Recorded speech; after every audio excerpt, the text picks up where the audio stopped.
Hello everyone, welcome to the show again. Today I'm with a special guest, Praise Mutanu.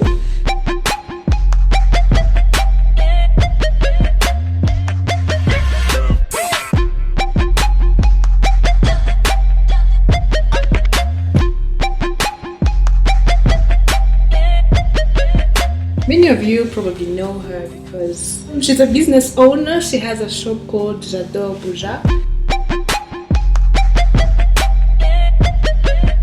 She's Kenyan and she's been here for 6 years. So I invited her because I wanted to talk about a subject called doing business in Burundi. It's quite an interesting journey. Join us as we get started.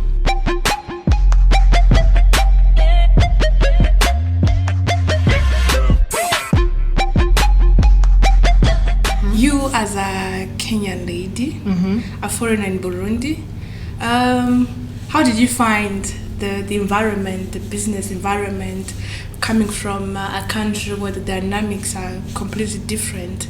Women, I know you do jewelry, lingerie, makeup.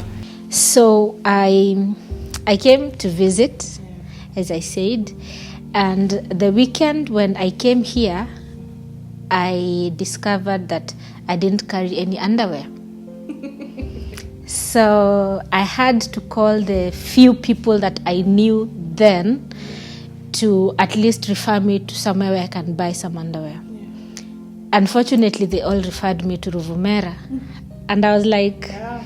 Are you for real? I mean... That's the place for locals. Yeah, so I couldn't believe that I could not get somewhere in this beautiful city to buy basic underwear, just something basic, nothing fancy, nothing extraordinary, just basic underwear. So me being a Kenyan and me being an entrepreneur and having done the same business in my country, it prompted me. I was like, okay, the next time I'm coming, I'm bringing underwear. And that's how it started. It started like something small. Every time I come visiting, I carry a few things I bring to the few people that I know here. And eventually some of the people that I knew were like, okay, Praise, you cannot keep selling from your house. You need to be somewhere where we can actually find you. So that pushed me to get a shop, and I opened the door, and here we are, 6 years down the line. Well. We thank God.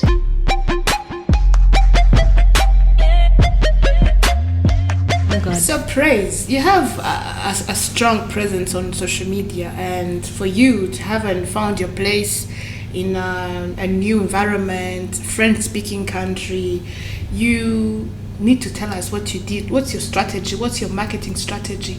Because people here, I think you've noticed something. She said she noticed a need. She couldn't find a basic like underwear where she could find a proper underwear. That's a need. So people, we need to be awakened and start business according to the need, because many people, we are out there doing things without really considering the market. Is it true? Absolutely. So how did you manage to enter into the market? Because it's kind of close and it's kind of virgin. How was it? Okay, startups are hard. That's for real. And business generally is hard. And having a startup in a different country and a different environment was absolutely crazy. So the first couple of months when I opened my shop, I got a lot of backlash from the community. People were like, you're selling nakedness. How can you be selling nakedness in broad daylight like this? We don't do this here. And secondly, I opened my social media pages and I started posting, and there was even more backlash, you see, because those keyboard warriors, people can talk to you the way they want because they're just, you cannot see them, they cannot see you. And everybody was like, well, what's wrong with this person? Doesn't she understand that this community, we don't do this? But in my mind, I knew what I wanted. I had a vision. I knew eventually how this would turn out, and I was resilient. I was consistent. I didn't get discouraged just because of the backlash. So basically, my social media strategy is consistency. That's it. Constant feedback. and feedback, because you see, where I come from, we usually say that publicity is publicity, whether it's good or bad. At least there's some communication coming through. So when they comment on your page, whether positive or negative, that in itself gives you courage that at least somebody is noticing what I'm doing. So I didn't give up. I didn't get discouraged. I didn't shut down, regardless of the feedbacks that I was getting. And I kept on going. Every day I would wake up, I would post, I would give my clients or the people on my platform a chance to respond to what I'm posting and give me suggestions on what they would want us to have at the store. And eventually we found a balance. Yeah. So eventually everybody understood what Jadot is all about. We are not selling nakedness. We are selling basic commodities for the women. And the women absolutely love the things. And we got to communicate. That's all I'm saying. We got to communicate, because if I had that closed mind of, if you talk back at me badly, I'm going to shut you down and everything, I wouldn't be here today.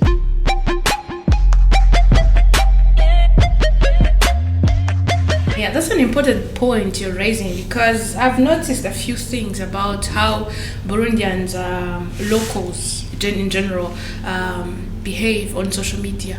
You see, they have these products they are selling, and they put there something, and they're like, if you want to know the price, please come to my inbox. If you're interested, please hit my inbox.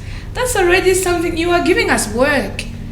So what can you tell our local people? Because they are losing on this thing. Social media is a free platform for everyone. This is what made you known in this city when you didn't have friends. Absolutely. It was hard to network. Yes. So how can someone make use of the tools they have? Okay, first of all, I'm gonna say this. If I'm ever shopping online and you tell me come to my inbox, you've lost me as a client. I'm not interested in what you're selling. That is absolute craziness. Because if you're interested in selling on social media, first of all, your price should not be a secret. That's why there's eBay, there's Amazon, there's Alibaba. Everything they put there, it has a price. So if you're hiding your prices, first of all, know that you're not ready for social media. Yeah, just sit down, relax, and do other things. Yeah, wait for your cousins and your ancestors to come buy from you. Because if social media is very intentional, you see, you're there for one purpose and one purpose only, to sell.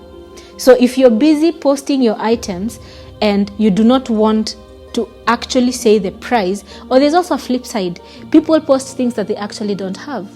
That's why, for me, first of all, as Jadot, I take my own photos. Everything you see on my platform is my own work. I take my time, I take my camera, I sit down, I take my time, I invest my time to take proper photos for my clients. So what you see is what you get. And when I put a photo, most of the time I actually put the price on that photo. I put my logo, I put my price. Because if I'm not willing to declare the price out there, what's the point? What's the point of having the... Yes. So for me, it doesn't make sense to say that, oh, if you want to know the price, hit my inbox. You're giving me too much work.